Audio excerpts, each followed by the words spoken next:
Segment 3, Gold and Black Live, joined by Chris Peliadot. And Chris, an athletic director, associate athletic director, but handles fan experience and marketing for Purdue Athletics. And by the time this goes, in the next 28, 30 hours of yours is going to be a whirlwind, starting with tonight's game against Oregon. Purdue takes on the Ducks. Just the third home Friday night game in Ross-Ade Stadium history. But first, welcome, and know full well that this is going to be an exciting time for fans tonight in Ross-Ade. Yeah, no, thanks for having me. We're definitely looking forward to it. Night games are always fun. Friday kind of adds a little extra to it, so we're excited about it. Well, there's obviously it's a blackout, and we've seen sneak previews, I think, of the helmet. I think those have been authorized and looked at. But tell me, and some special lighting effects, what will fans see that might be slightly different and more exciting for another sellout or close to sellout crowd in Ross-Ade Stadium? Like you said, I mean, we'll debut a new uniform and helmet this weekend. It's been out there. I think it's been received well. The Purdue script will adorn the helmet, and that has really taken off since basketball introduced that on their jersey. A bit of an homage to the '60s script that they wore, and that's really become a mark that most of our teams use now. And this will be kind of football's debut using it, so we're excited for that. And then just for the night game. Yeah, it'll be a good crowd. Should be high energy, and it allows us to do a little bit more with lighting throughout the game. So you'll see that anywhere from pregame to halftime to some of the stuff we'll do during some of the breaks. So it allows us to have a little bit more fun, engage a little different way than we can in a typical day game. And you ordered up good weather too. It sounds like we're going to have a good night in October.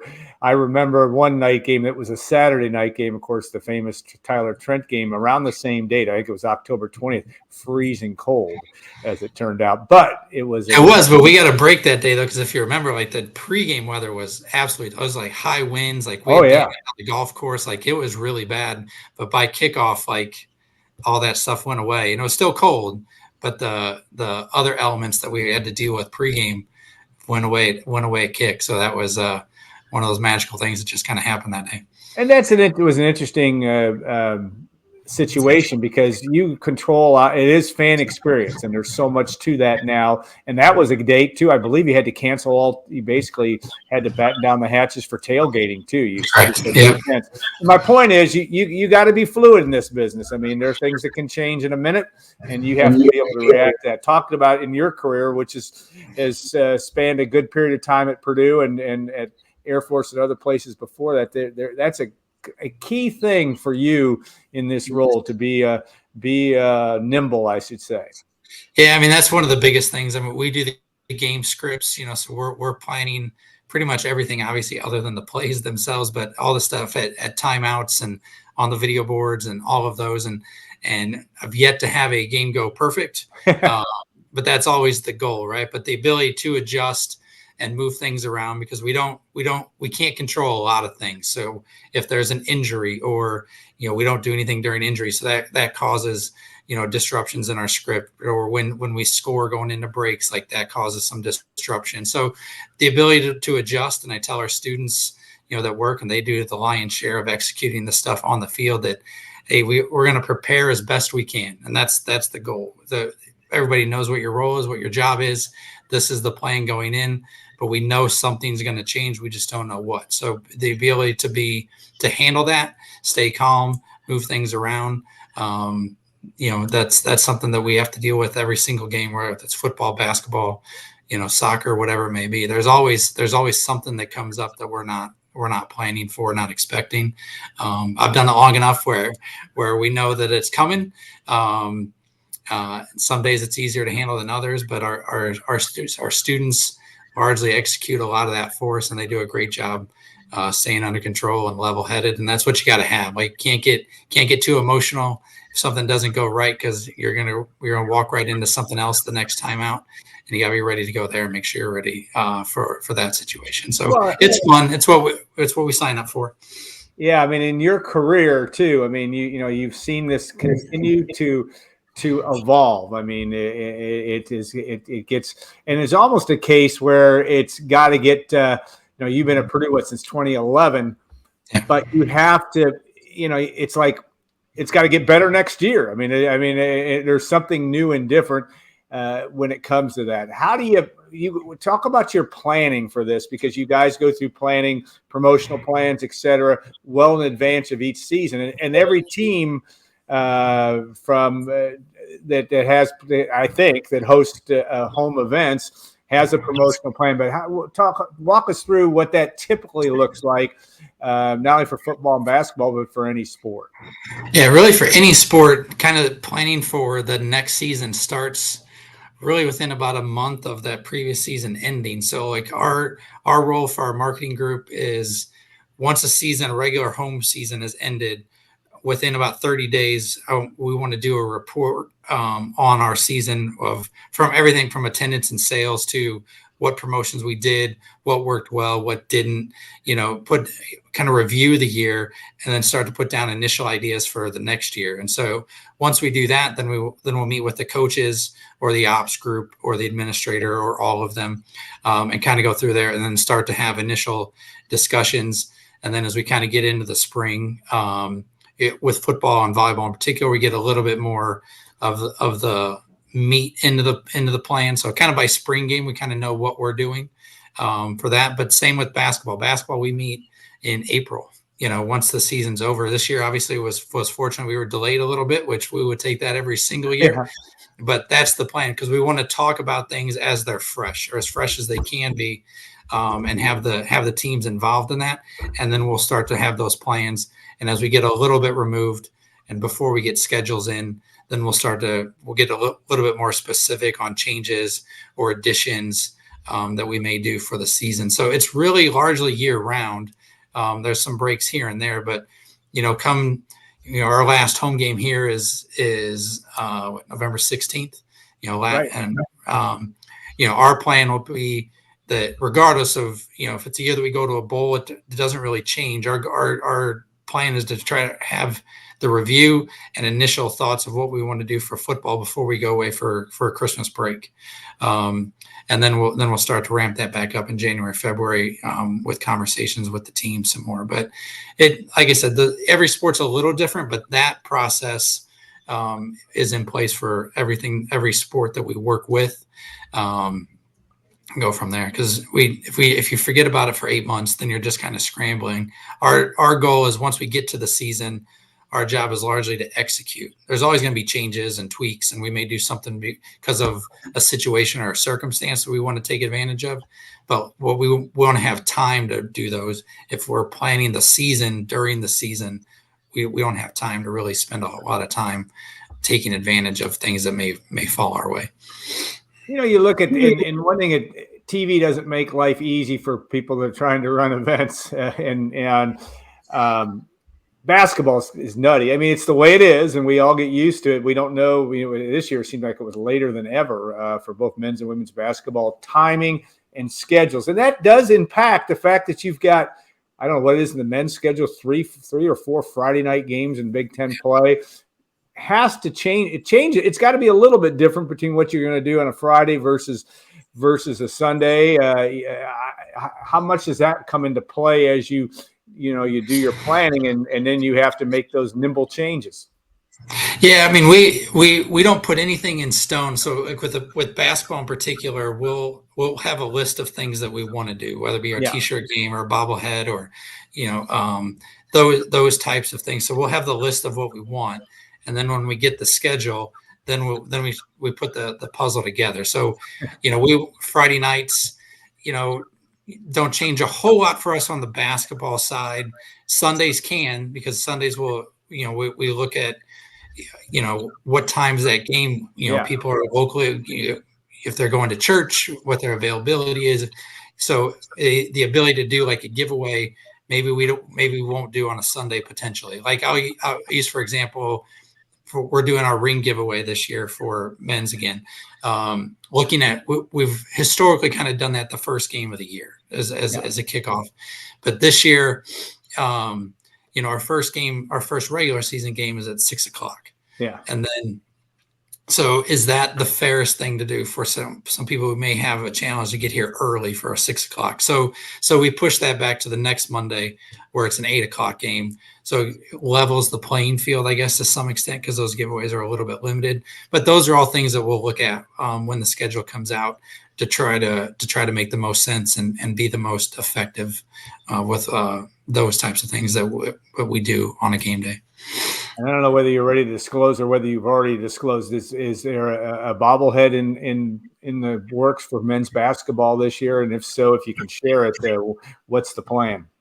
Yeah, so we'll have our bobblehead game. It's the Wisconsin game, I think February 15th, and then we're honoring Caleb Swanigan this year with the bobblehead, and hope to have some of his family back, because we've been fortunate to get the bobblehead recipients back in almost every case, or at least a family member in some cases.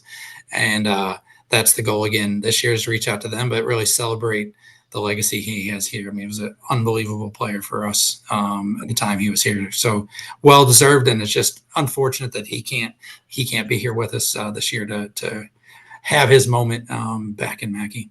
Yeah, they're based on what happened in the men's season last year and the trip to the Final Four. You've got a whole host of things down the road. You're already celebrating, obviously, but we'll be celebrating for many years to come, certainly. All right, nothing else going on Saturday. Well, yes, actually a lot. You've got, not only you're going to have a football game that's going to end at around 11:30.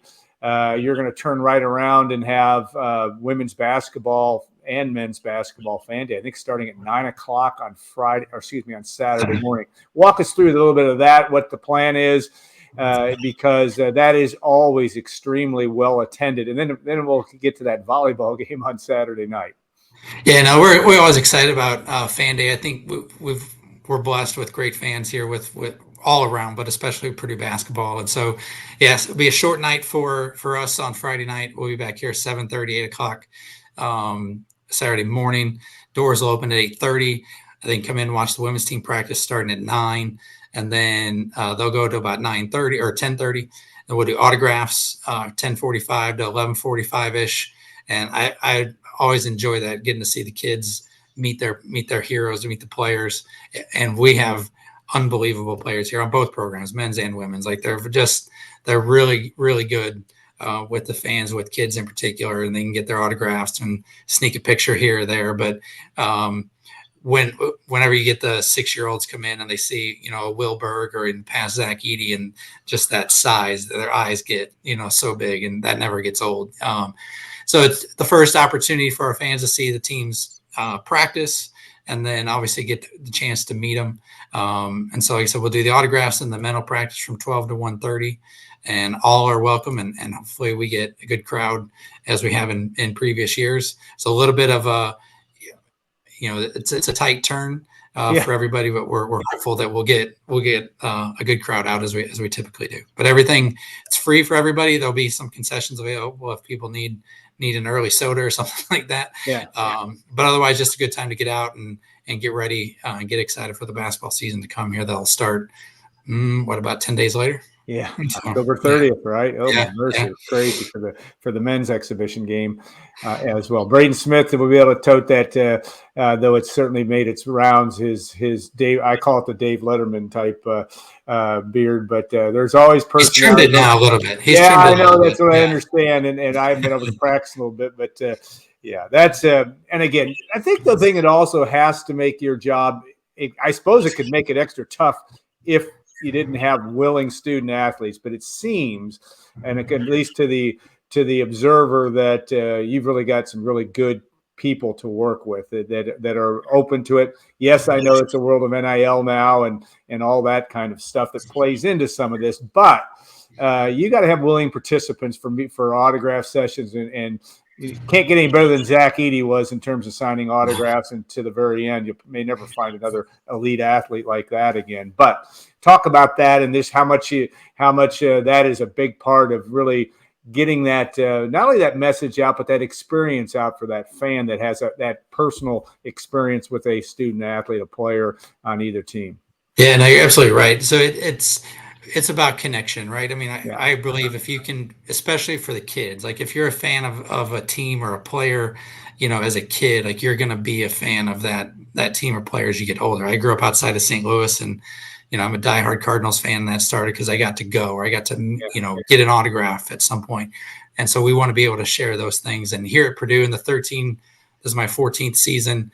I'm not just saying it. Like I haven't really had an experience with any of our players at any of our teams where they've been, high drama or not want to do something. I don't think anybody would enjoy, sitting down, signing their name for an hour all of the time, but you would never know it. And our players, football, basketball, soccer, baseball, softball, they all do it, and they're all very willing. And you see it because if they were faking it, you'd be able to see it. When they're sitting there on Saturday, and you're not going to see it. They're generally very engaging. They might be a little tired, Yeah. but their willingness to do it has never been a challenge. And the world of NIL hasn't changed that for us, fortunately. And we hope that stays the case. Because I do think our players across our program get it. That our fans are invested, and they truly love these programs and these teams. And so they do everything they can to show their appreciation, and whether it be Carson Edwards or Rondale Moore or David Blau or any of those type players, like we've never had issues with them not being willing to do something, whether it's a fan day or going above and beyond and doing something outside of that. And as you mentioned, Zach was unbelievable. I told him last year at fan day, for what it's worth, I said, what you do after every game is like unprecedented. I've never seen that. And I know our fans appreciate it, but his approach to that was something I had never seen from anybody. I think it's just a larger example of what our teams generally do. Cause I don't think I've ever seen a player, not be willing to do something for, especially a kid, Yeah. And so that's a testament to them and their character and their parents and their coaches and how they've been brought up.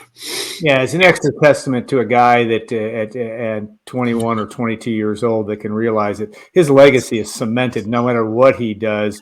I know that's not what his motivation, but just the fact that he took the time with every one of those young persons that he dealt with, again, just like your experience in St. Louis, that means everything from that standpoint. A couple of other questions, just one about how you guys as a department, because it's all about building, I think you won awards from at a national level of building that bond, whether it be visually, whether it be that personal fan experience, the kind of things that we see on the and I'll use the Caleb First Elf promotion on down. It's about building personality, about building connection. Talk about that planning stage, and I'm just curious: is there anybody that's going to be? It'll be fun to see, I should say, who will be the next media star at timeout this year. I'm sure you've got something up your sleeve, but there's some personalities on that men's team as well. Yeah, no, we have fun with it, and there isn't like a driving, plan behind it. We would, in the time I've been here, with some of the personality stuff, going back with, Tommy Luce was probably the first like big one that we had really take off. That idea came from one of our student interns, with doing something there, and we tweaked it and played with it, and Tommy was on board, and getting loose with Tommy Luce was born from there. In terms of Caleb, we'd had the idea. One of our creative guys, Chris Johnson, he kind of started the idea the year before we did it. Right. We didn't think the timing was perfect then with Caleb as a freshman and coming in, so we didn't want to add that to the load. And so over the year a little bit, we did something else that year. And then we brought it back up the next year. We'd always done posters, and that was the initial idea. But the more time we had with that one, it's like, well, this could be fun. And, let's see if Caleb was on board. And I mean, he's a natural, like he's unbelievable, with it. But a lot of it is it comes from brainstorming. We've got great people here, very smart people, creative people, and that kind of stuff is fun to do. And like you said, the whole goal, whether it's the elf stuff or an intro video or a social media video or a graphic, we're really trying to highlight what our teams have accomplished or what our players have done, because we have a very storied history here across our sports in a lot of ways. Football has unbelievable lineage of players, and basketball has players, and obviously we've won more Big Ten championships than anybody else. So there's each program. The women's is the only Big Ten team to win a national championship. So trying to not lose sight of those things, because we have fans that are 6 or 60, in every case. And so their experience is lifelong. So trying to find those abilities